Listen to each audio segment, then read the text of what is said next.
प्यारे भक्तजनों, क्या आपको पता है छठ पूजा क्यों की जाती है और ये कितने दिनों तक चलती है? सूर्य देव का छठ पूजा से क्या संबंध है? छठी माता कौन है? अब हम आपको पूरी कथा सुनाएंगे। भक्तजनों, कथा को अंत तक ज़रूर सुनें। वीडियो को लाइक, सब्सक्राइब और शेयर करें। छठी मैया, जिन्हें षष्ठी देवी या देवसेना भी कहते हैं, ये ब्रह्मा जी की मानस पुत्री और सूर्य देव की बहन है। छठी मैया बच्चों के भाग्य और स्वास्थ्य की रक्षा करने वाली देवी मानी जाती हैं।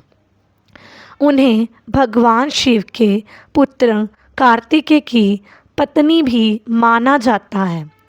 छठ पूजा के दौरान भक्त संतान के लिए सुख और आरोग्य की कामना के लिए उनकी पूजा करते हैं। छठ पूजा के पर्व में भक्त सूर्य देव और छठी मैया की पूजा करते हैं। यह पर्व 4 दिनों तक चलता है।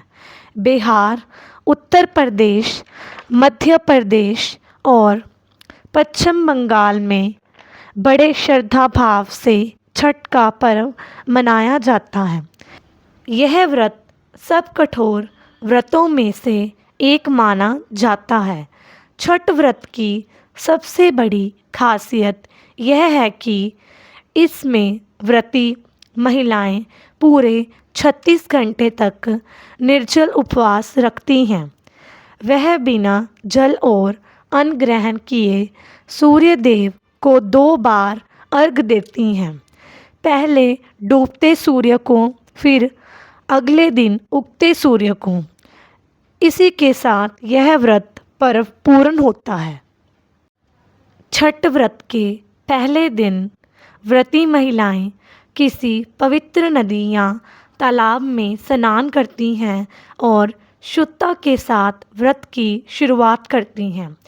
इस दिन सादा और सात्विक भोजन किया जाता है।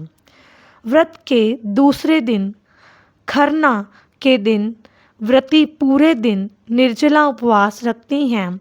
शाम को मिट्टी के चूल्हे पर आम की लकड़ी से खाना बनाकर पूजा होती है। गुड़ की खीर और घी से बनी रोटी का प्रसाद तैयार किया जाता है। सूर्य देव की आराधना के बाद यह प्रसाद पहले खुद व्रती ग्रहण करती है और फिर परिवार व आस पड़ोस में बांटा जाता है। इसके बाद अगले दिन सुबह सूर्य अर्घ तक व्रती जल और अन्न का पूर्ण त्याग करती है।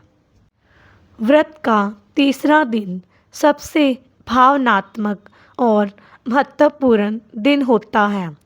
व्रती महिलाएं शाम को नदी या तालाब में खड़ी होकर डूबते सूर्य को अर्घ देती हैं।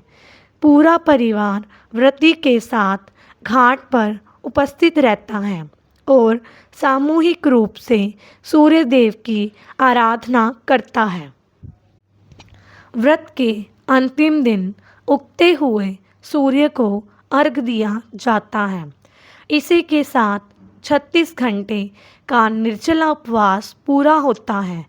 व्रती महिलाएं सूर्योदय के समय जल में डुबकी लगाकर सूर्य को अर्घ देती हैं और अपने परिवार की सुख समृद्धि, संतान की दीर्घायु और जीवन में ऊर्जा की कामना करती हैं। इसके बाद प्रसाद और जल ग्रहण कर व्रत का पारण किया जाता है। आज हम आपको छठ पूजा से जुड़ी पौराणिक कथा सुनाएंगे। छठ पूजा से जुड़ी एक पौराणिक कथा राजा प्रियव्रत और छठी मैया की है। राजा प्रियव्रत और उनकी पत्नी संतान सुख से वंचित थे। संतान प्राप्ति के लिए उन्होंने महर्षि कश्यप के मार्गदर्शन में एक यज्ञ किया। जिसके बाद रानी गर्भवती हुई। रानी ने एक पुत्र को जन्म दिया, लेकिन वह मरा हुआ पैदा हुआ। इस दुख से दुखी होकर राजा ने आत्महत्या करने का फैसला किया। जब राजा ऐसा करने वाले थे, तभी एक देवी प्रकट हुई।